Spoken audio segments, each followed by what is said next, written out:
VFX. Hello everyone, welcome back to another Patreon video. James here, and today we are going to be doing a compositing video. So this is going to be a pretty complete video about my compositing workflow, which, isn't maybe the best compositing workflow ever.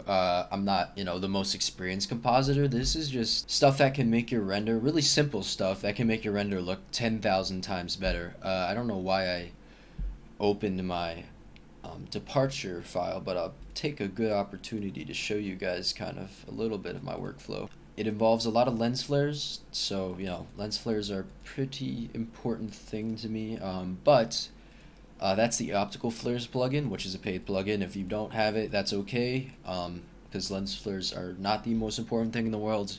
You can find free overlays online, or you can also use the built-in thing for After Effects. It works okay. I just prefer optical flares because it has a lot more options. But yeah, so today I will be showing you guys some of my workflow. Alright, so new project. This is a render that I did in a previous video, Patreon video specifically.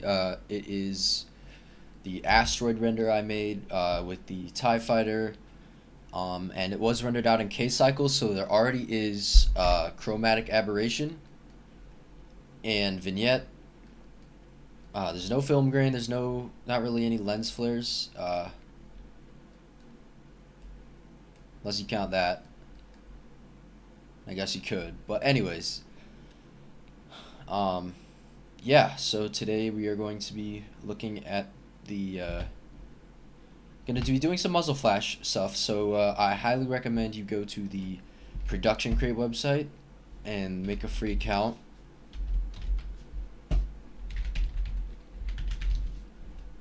And what you can do is you can search muzzle flash and turn off preview pro content, and you can just get some free muzzle flashes like this one, and we'll be using those today, so definitely find one that looks good to you because we will be using them. So anyways, so make sure your composition settings are right, but yeah, make sure your FPS is good. Man, I just love this render. I did render this in 3440 by 1440, so it is widescreen, but it doesn't really matter too much. Anyways, save your project, figure out a good name for it. I'm going to call this Asteroid Project. And the first step is grain. So you can just search up in the Effects tab with clip selected. You can actually just right click, and if you know where it is you can find it, but it's also just over here. You can search grain and add grain, and this gives us a preview of what that grain is going to look like. I'll just do final output. Then there's different presets as well for different types of cameras. You can find one that you think looks good from the presets. This one looks pretty good in my opinion. Now it is very graphics heavy, so you might want to turn it off until later when we're fine-tuning stuff, but just for now it kind of works. Maybe turn the intensity down a bit.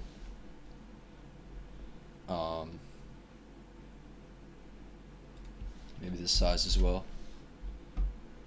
Perfect. Alright, now we can just turn that off real quick, and we can add, actually, you know what, copy this effect and just go ahead and put it on a new solid layer, or no, not new solid, new adjustment layer, and just rename that adjustment layer noise or grain, and just paste that effect on there, because we can have everything on different layers that can help us a lot. New adjustment layer, and gonna name this one color, and then add in color correction, go to lumetri color, and we have a ton of different options. So a lot of this just depends on your render. I'm gonna turn the grain on just so that we can see it in our render and see how the color is affecting it.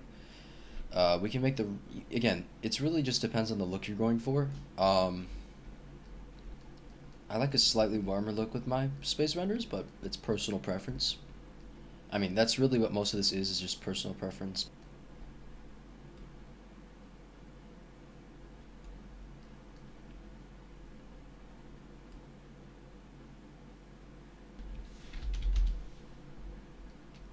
Yeah, so I do like this warmer look. Maybe I'll bring that up to 20.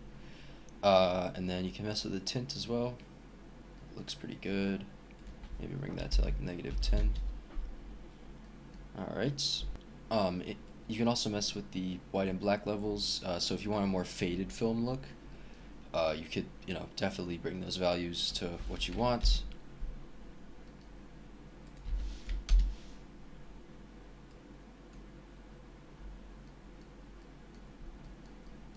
Also, just keep in mind your laser effects. Just keep it in mind. But yeah, this is looking pretty good. Already 1,000 times better than what we had before. So for now, I think this works. The next step for me is going to be, I'm just going to turn off the grain so I can preview it faster, is the lasers. So I'm going to go right when they start firing, which is, I remember from the particle system, frame 170 right here. Alright, and the frame before that, before we see the lasers, the first frame of the lasers is not visible because of some weird thing with the particle system, but that's okay. So let's create actually, let's import our muzzle flares that we downloaded. Alright, so I have my own folder for muzzle flashes, and you can just, I don't know which one looks good, so I'm just going to import them all and see what I want.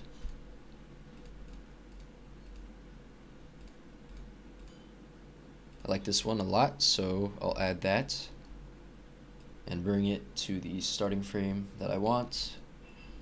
And you can obviously, rotate it to fit and scale it down.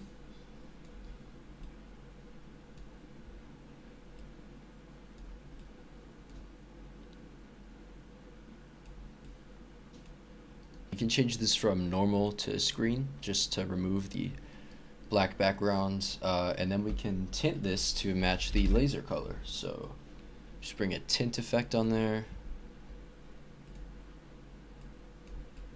And we can map the white to like we can leave it at white and then map the black to the green color. You can even try to go a frame forward and match the green color to the lasers.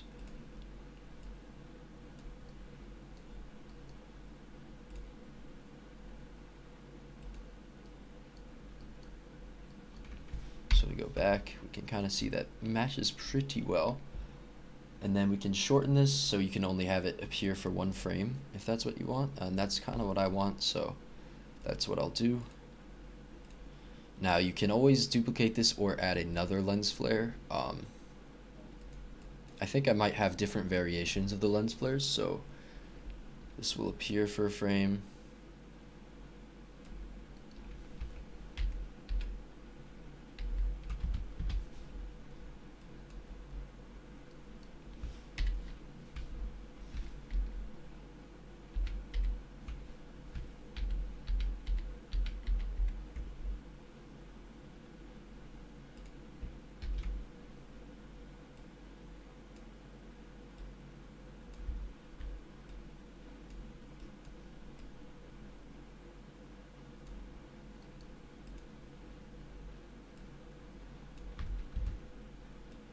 And we can just kind of have it keep repeating. Again, you can have different variations of this, so I'm gonna bring in another one here.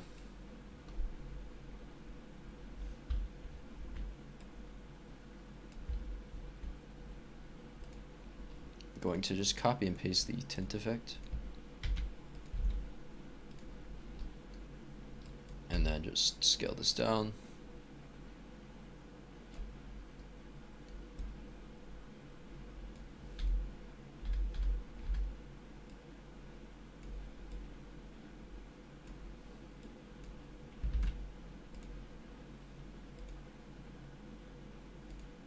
Can move all these under the color and grain later. For now, we don't need to worry about it.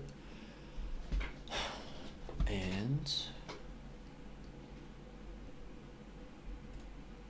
it's looking pretty good. We can shorten this down to a frame and then duplicate, have this one down here, this one up there, and then for the next frame, well, every other frame is what I'm doing this so that we can have some variation. Move this one over here, and just like that we have some variation. So now we can just copy all these, well, not these,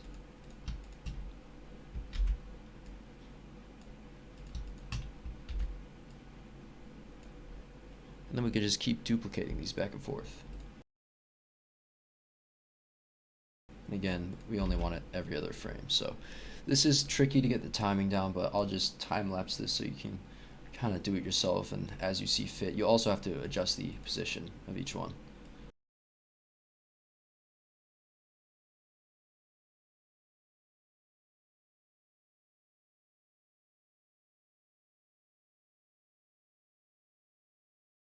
Alright, so I have this going on for 6 frames, and then I thought of, well, I had an idea that would basically prevent us from having to do all this over and over again. So instead of keeping to duplicate everything, what we can do is just pre-compose all this, hopefully. And then just cut this down to those 6 frames.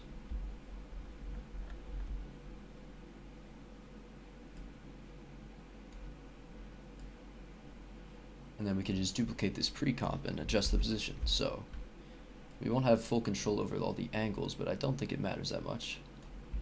We can just keyframe the transform here. And so it kind of appears for that, and it looks pretty good too.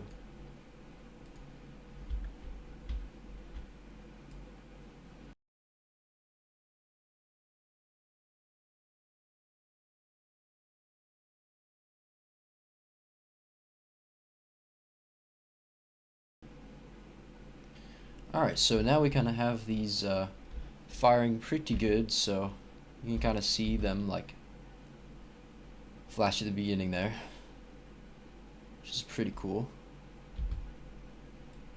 But something we can do to make it, well, more Star Warsy, and for one, let's move these pre-comps under our color and grain layers.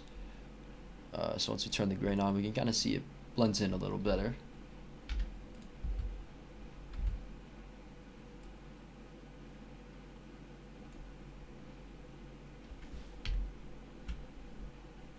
Pretty nice. We can add lens flares. So something really cool that exists in optical flares is the ability to add lens flares. So let's open this pre-comp, and so we don't have to do every single one in the other composition, that is.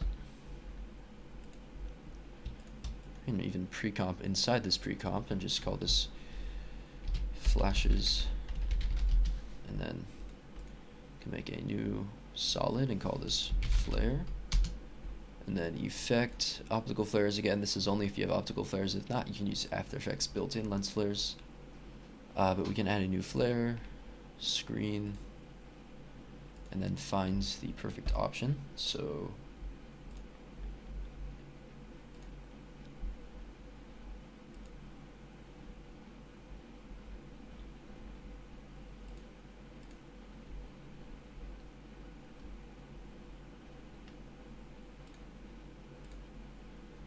you can even make your own, but we can make a glow, flare, or streak. That's all we really need to do. If we really wanted to, we could do that. But nah. And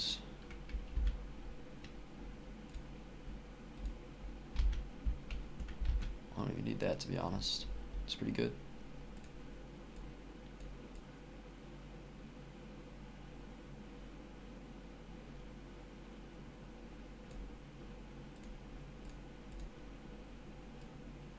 Then we can turn the brightness really down. A quick side note from the future, make sure that you are using on transparent for the render mode to save you some.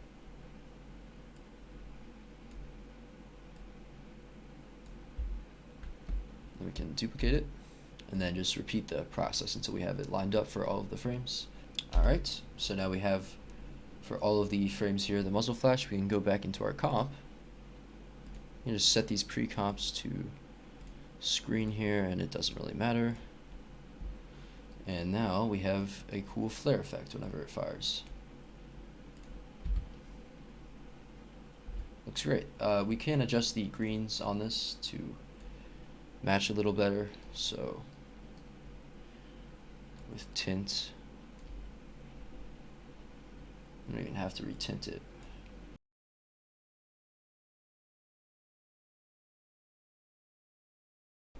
Definitely closer than we were.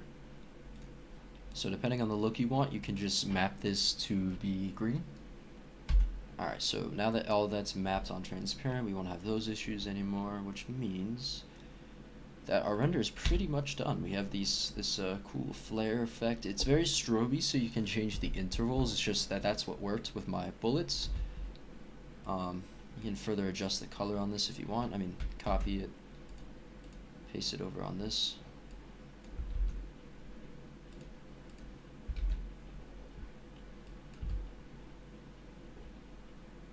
Pretty cool.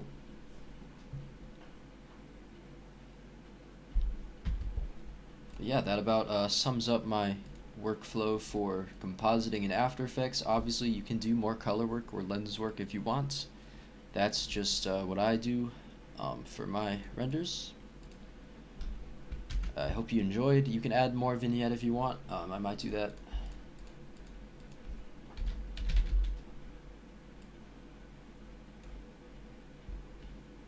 Okay, just a little more vignette on the edges. Looks pretty nice. And yeah, I hope you all enjoyed. I thought this was really fun. I love doing stuff like this with the renders like this. It's just pretty fun. You can obviously fine-tune this however you want. This is just what I prefer. But yeah, I'll see you guys in the next video. This is just a quick overview of my compositing workflow, and I'm pretty happy with the final shot. This is pretty much what I've done in all my short films. Quick side note, I also do a lot of my short film stuff in here. So if we go in After Effects, just because I know this software a lot better than I know Photoshop, you can see right here, I do some pretty similar stuff for my thumbnails, except with text and the Blender logo. And the masking obviously is something I struggle to understand in Photoshop, but yeah, that's pretty much my workflow for almost all of my shots. For these shots, with the trail of the ship, let me just find one like this. That is a separate pre-composition with just like a simple keyframed, pretty much just a mask. This mask right here. And then it's feathered down to look better, and there's 3 of them, and they're all keyframed to go with the ship. And then it's like I've done the same thing here with this. It's very subtle, but you can see the trail there, and it's in this shot too. There's actually 2 versions of that shot, but yeah, pretty cool. But again, you can also see here that that's just a lens flare. Adds a ton to what is otherwise a pretty bland shot. Color adds a ton as well. And in the short film I use noise, but grain works better in my opinion. After learning about grain, that's what I use now. But yeah, that's my workflow. I hope you all enjoyed, and I'll see you all in the next Patreon video. Thank you so much for being Patreons.